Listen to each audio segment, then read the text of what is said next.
Hi, everybody, and welcome to another edition of Inside Tiger Football presented by Rib Crib. I'm Charlie Hannema with the head coach of the Broken Arrow Tigers, David Alexander. Coach, it's state championship week. How much fun is this? Man, it's incredible, Charlie. Man, the feel around the town, the feel in the school, and all the way down to our locker room.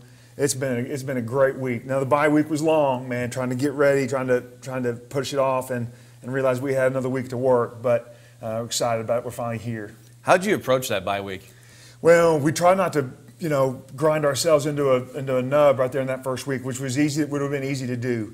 So we worked 2 days and then backed off a day, and then 2 days and backed off a day. So since we played on Saturday in the semifinals, really Monday was 48 hours after the game. We just watched a little film, did a little bit of running, got a little sweat, but we didn't really practice. And we practiced pretty hard Tuesday, Wednesday.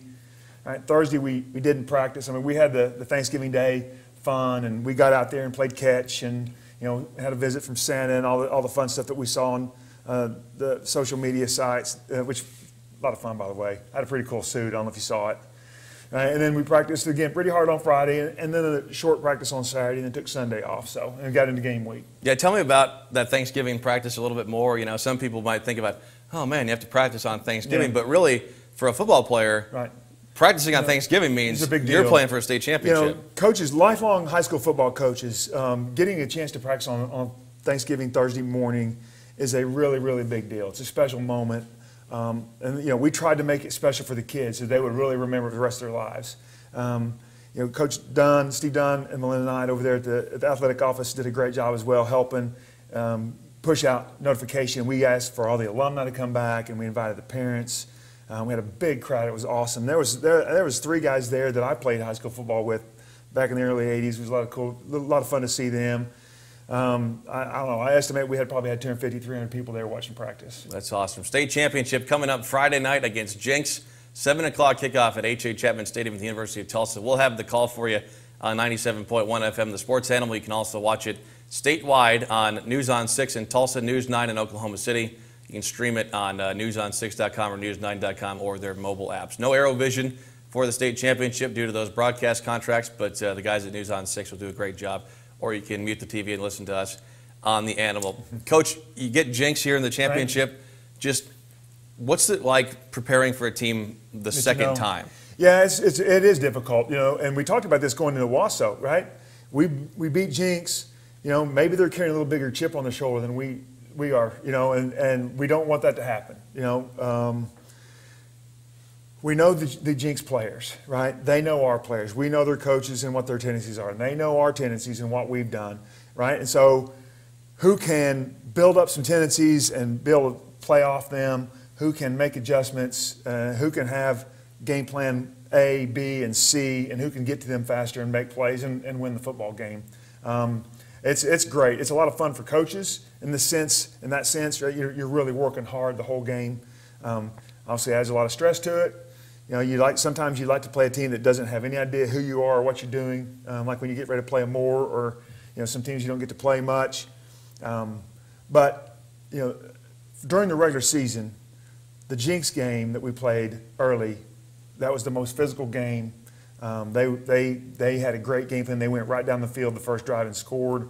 And they had a great opening drive to start the second half. So it's a big chess match, and we're going to see who can come up with a plan that's going to win. Let's get back to Jinx a little bit later in the show. Coming up, we'll look back at the 10-7 win over the Owasso Rams in the state semifinals, and then Andrew Rame, the big right tackle, will join us in our player segment. More with Coach Alexander after this. You're listening to Inside Tiger Football, presented by Rib Crib.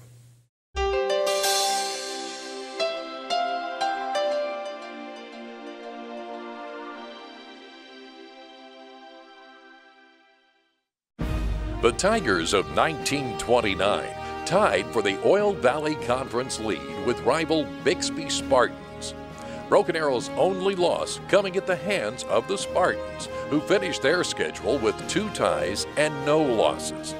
Apparently, Bixby wanted no more of our Tigers that year, as they refused a challenge from Broken Arrow after the season to play off the tie.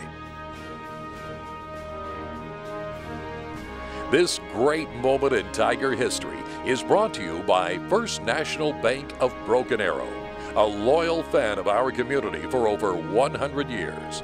First National Bank of Broken Arrow, the right balance. My dad's always saying a little extra effort now will really pay off later. Here's how you can put in just a little extra effort and help out our schools in a big way. Just switch your checking account to TTCU. It's easy. You get $150 just for switching. And every time you use your school pride card, TTCU donates to our schools. So far, over $1 million. They're the only ones doing that. So make the switch to TTCU and be the person who's making a difference for our schools. Inside Tiger Football presented by Rip Crib, brought to you in part by St. John Broken Arrow and Tulsa Bone & Joint, the official healthcare partners of the Broken Arrow Tigers. And by TTCU Federal Credit Union, First National Bank of Broken Arrow, the Arrow Group, and Matthews Ford.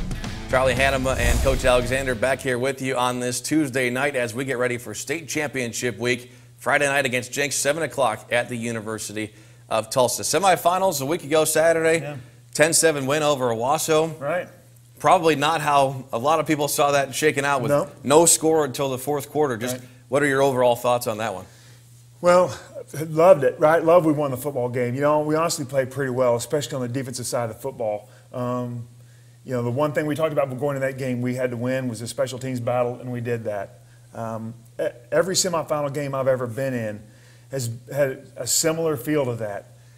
You know, I felt like after the game, you're looking back, I felt like our team was trying to win 2 games in that one game, right? They were trying to win the state championship in the semifinals instead of focusing on their individual job on each individual play.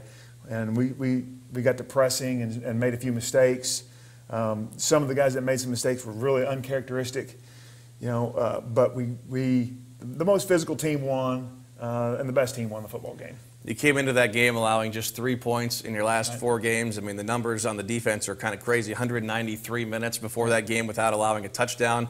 And we kind of talked about this as Broken Arrow was really cruising through that district schedule in that first-round playoff game, that what would happen when there was a test. And so maybe this is a blessing that there's no your doubt. team got a little challenge. Well, there's no doubt. I mean, because this next game against Jenks, the kids are going to have to play 48 minutes, right, or 2 overtimes or 4 overtimes, right? So, you know, our starters hadn't played in the fourth quarter since maybe Edmond Santa Fe, or maybe even before then, maybe Jenks, right? So, conditioning level, you know, grinding it out, making a play in the fourth quarter, which we made several. That game should pay off in a lot of ways for us this next week. Tell me about that field goal from Tyler Crawford that banged through. It was a 31-yarder, but it was his first field goal attempt of the season, and just the team's second. I know, you watch college games or you watch NFL games, you think about, well, 31-yard field goal, that's not very long, but you know, for a high school kid with that wind and with what's on the line there, I mean, you saw the celebration. Right, that was a big kick. That was a big kick, huge kick. You know, we found out a couple days before the game that Skylar Seagraves wasn't going to be able to kick.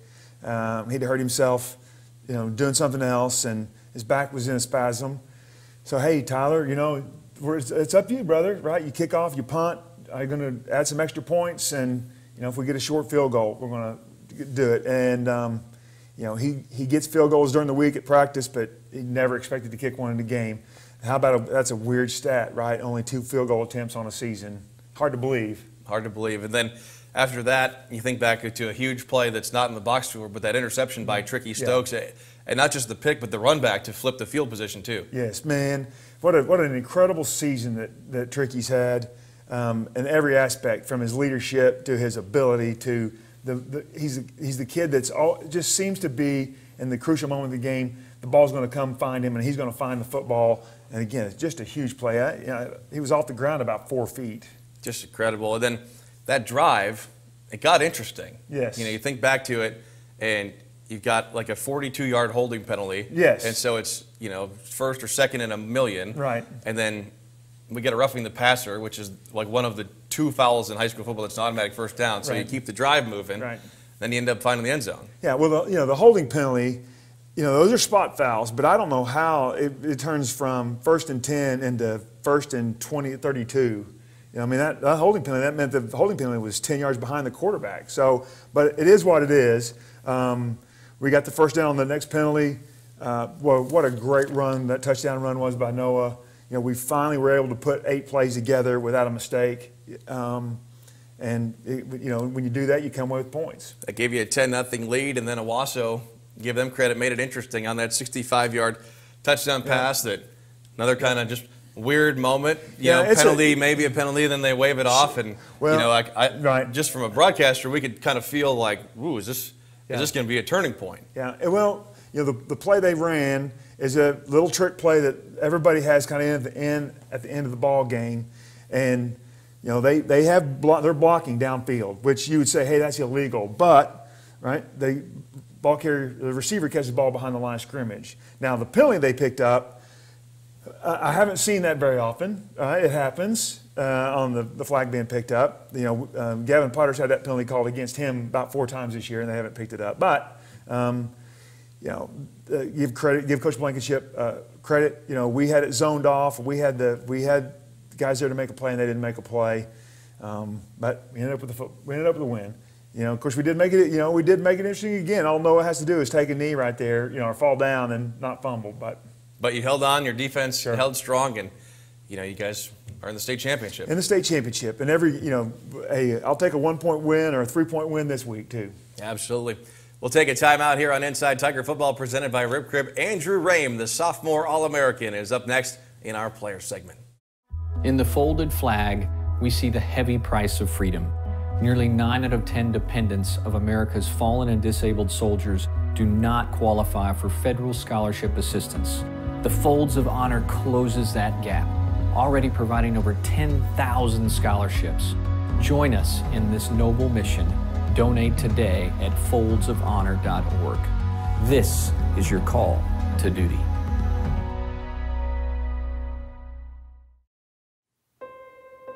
My kids had just recovered from being sick, and I found myself sick. And it was time for me to get the care that I needed, and I didn't want to get the kids out of the house, so I used St. John On Demand. St. John Clinic On Demand is our innovative 24/7 virtual care clinic. It's accessible from your phone, from a tablet, or from your computer anytime. I registered for the appointment on my phone and visited with a provider and had a prescription called in for me all within an hour. So the type of patient that would use this service is someone that has a minor illness. Angela's case is a perfect use of our services. We came to her in her time of need versus her having to come for us. St. John On Demand is such a great alternative to loading the kids up, getting them to the doctor's office, waiting in the waiting room. So now I'm healthy, my kids are healthy, and I will definitely use St. John On Demand again. Welcome back to Inside Tiger Football, presented by Rip Crib. Time now for our player segment, and we're joined by junior right tackle Andrew Rame this week. Andrew, tell us what it's like getting ready to play for a state championship. I mean, it's definitely exciting. It's a lot of adrenaline in the locker room, and everyone's just pumped up and ready to go. What do you guys see from Jinx as you guys prepare for them to play them for the second time? I really don't think, as a team, we're worried about more as Jinx, just working ourselves together and putting all of our stuff together as a team. What's this week of practice been like? You've had that bye week there to kind of rest up, recover from the Owasso game. That was obviously a physical matchup. Just kind of take me through how you guys are feeling right now. I mean, we're definitely feeling good. I mean, everything's starting to click a little bit better. Our quarterbacks are starting to throw it a little bit better, and everything's just clicking, getting ready to go. Coach, we talked when Andrew was a freshman, and I looked at the roster and I said, right guard freshman, is this right? And you said, yeah, not only is he a freshman, he's probably going to be the best offensive lineman in school history. Right. And you knew that a couple of years ago. So just kind of take me through what you saw then and just how Andrew's developed over the years. Yeah, after spring ball, his freshman season, the freshman coaches called me up and said, Coach Alexander, we've got a guy down here that we can't help. Right? We're not going to be able to coach him well on the other side of the competition. So I met with Andrew and his parents, but Andrew was there, and said, hey, we want to give Andrew a chance to come up here and see if he's mature enough, to handle being around the varsity, and then we'll evaluate his football talent. No promises. We took him over to team camp in Greenwood, and it went real well for Andrew there. Asked Coach Harper, his offensive line coach, after that, how did Andrew do? He's probably our third best lineman right now. And then I met with Mr. and Mrs. Rame again, and said, hey, we want Andrew to work out with the varsity in the summer instead of the freshmen. And still no promises about varsity. We just want to see how he handles being in the locker room with juniors and seniors. Of course, he did fantastic. And so I met with Mr. and Ms. Rame and got their blessing to pull a freshman up to play varsity. And, he started that first game against Euless Trinity and has been rock and rolling ever since. What was that like for you playing as a freshman, and now you look back as a junior knowing that you have all those games under your belt now? I mean, honestly, it's definitely a blessing. I mean, going into the first game, I didn't really feel all that special. Kind of just felt like another game for me, but I mean, it's definitely something to be blessed. Sophomore All-American, recruiting, coaches are calling from all over. What got you focused on the offensive side of the ball? I mean, obviously, with your size, you probably weren't going to be a halfback, but offensive line versus defensive line or something else, what kind of led you to tackle? I guess just going through middle school and finishing my 7th and 8th grade year, offense was obviously what was for me, and it's what I love to do. And I guess I just kind of like the whole 5-as-1 thing more than just myself. And Coach, we've talked about Andrew. I mean, obviously you watch him, you stand next to him, and he's a giant, but he's athletic. I mean, he could play a number of spots. Well, and that's what's made him such a good football player, right? To be a really good football player, God has to have come down and said, hey, I want to make a really good offensive lineman, okay? Because you have to be big, right? Andrew's a big man, but you have to be as flexible as a wide receiver. You have flexible ankles and flexible hips, flexible shoulders. You got to be able to bend, and you got to be able to move and twist. And I know most people don't think of offensive linemen that way, but the really good ones all have that. Andrew was blessed with a lot of God-given abilities. But then, those don't work, unless you go to work and hone and sharpen those yourself, right?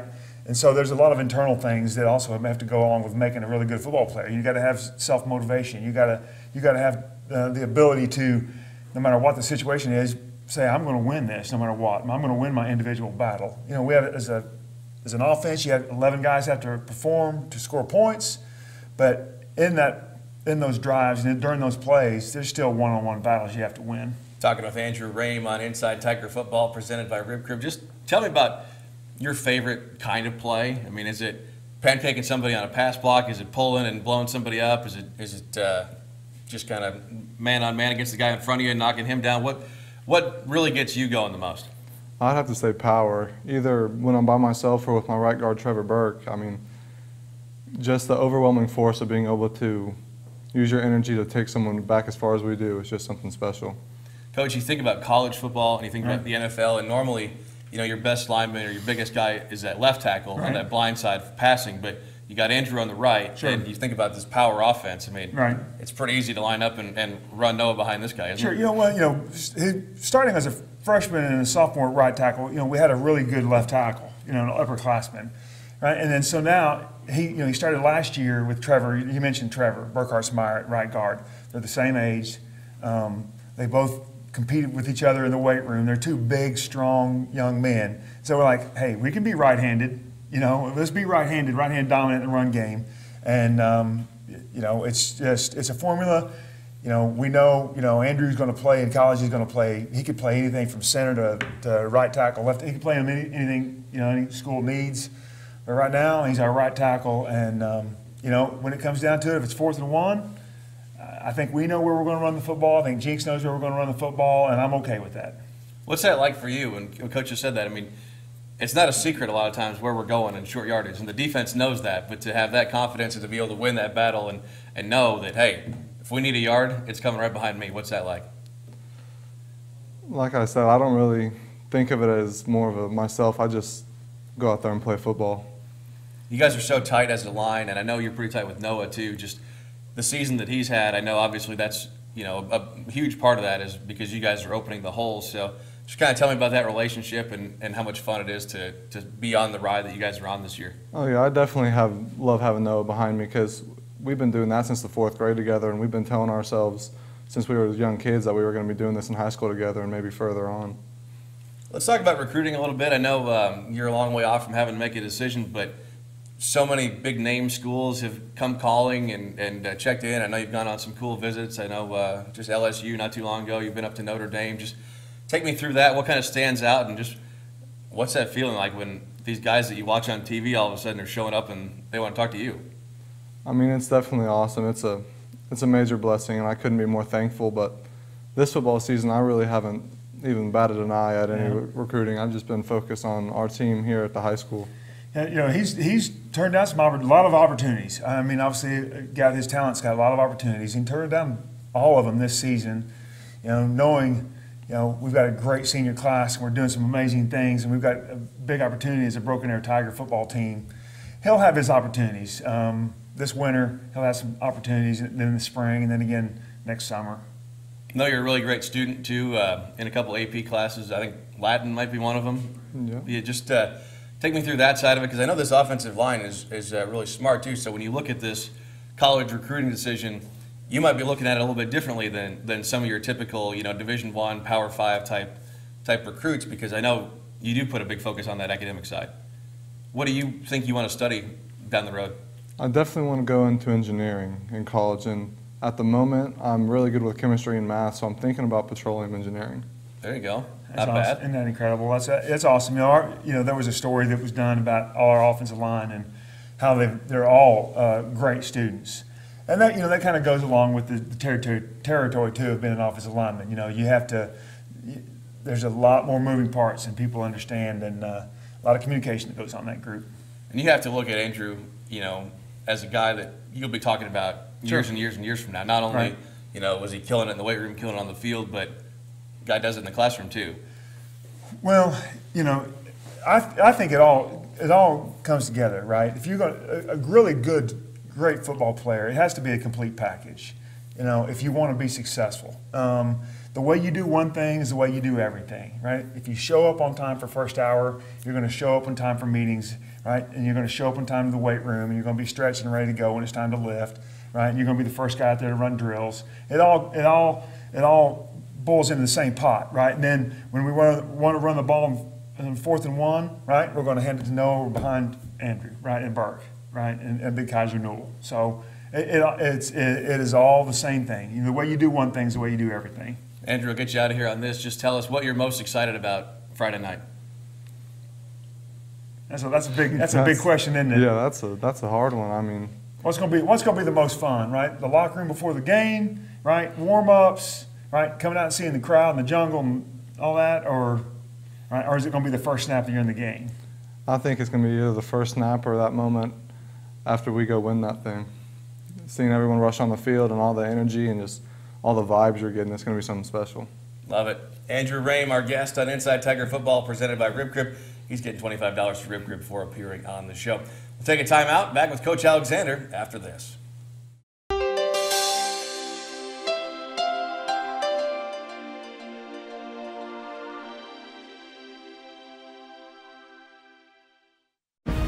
The 1982 Pride of Broken Arrow Marching Band had a spectacular and rewarding year. Led by Senior Drum Major Paul Gerder and Junior Drum Major Mindy Denton, the Pride and its members practiced relentlessly with the utmost determination and won the sweepstakes of the Midwest Championship in the Colorado Marching Band Competition, which was truly a great honor and led many to declare the Pride the grandest band in the land. This great moment in Tiger history is brought to you by First National Bank of Broken Arrow, a loyal fan of our community for over 100 years. First National Bank of Broken Arrow, the right balance.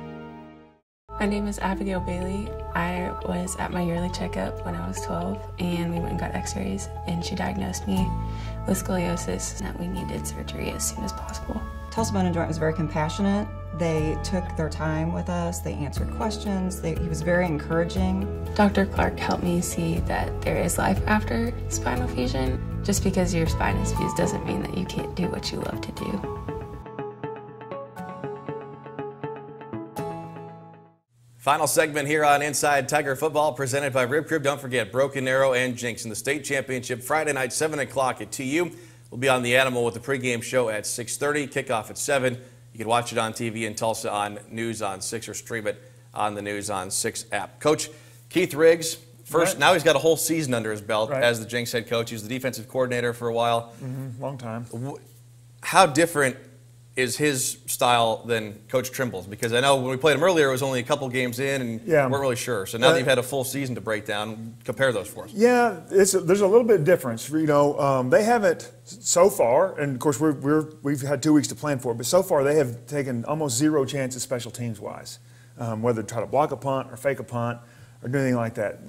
Very conservative, and that's kind of who Keith was as a defensive coordinator. You know, I worked with Keith for a long time, So anything special teams wise that they do will be out of character. Now, you know, we've been a little bit more aggressive special teams wise. Defensively, they're a little bit different than what they've been in the past. You know, when he was the coordinator, again, he was very conservative. The guy that he's got calling the plays now, a little more aggressive, a little more blitz, a little more movement, a little more substitution, some more multiple fronts defensively. So we'll see some things from Jinx's defense that we haven't ever seen when Alan Trimble was there. Final question I want to ask you about Ian Corwin. Right. I mean, when you think about gamers, he's one of them. Three-year starter at quarterback. Just what's it like preparing to contain him? Man, it's very difficult. The young man's a winner. It just pops off the film. You know, last week against Union, you watch the film. You don't have any idea how Jinx is able to win the football game.